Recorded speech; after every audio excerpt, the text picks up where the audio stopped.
Hi everyone, welcome back to our channel. Today we're going to be talking about how much water and money you can save by switching to artificial turf.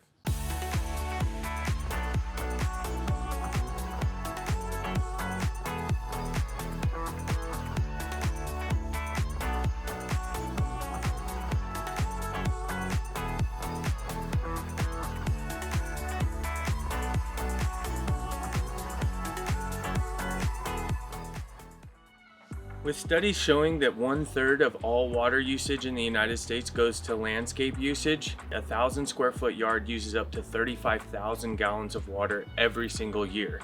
But about 50% of irrigation systems are running inefficiently, meaning that most yards run up to 75,000 gallons of water every single year just for 1,000 square feet of grass. Here in Southern California, the cost of water is constantly rising, and with the possibility of using up to 75,000 gallons of water for a single 1,000 square foot yard, it's a very cost inefficient way to maintain your landscape.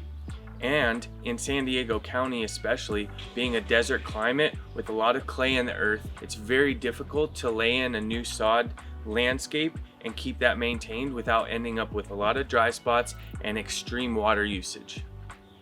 When you remove your existing natural grass landscape and install a synthetic lawn, you're going to save a ton of water and you're going to save a ton of money.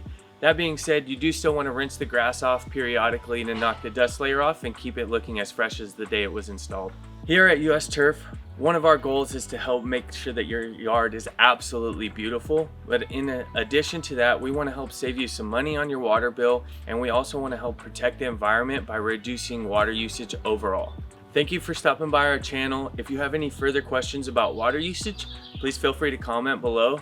And if you'd like to get a free estimate to have your yard replaced, give us a call at US Turf. We'd be happy to have a representative out to provide you with that free estimate. As always, please remember to like and subscribe below, and we look forward to providing more information in the future.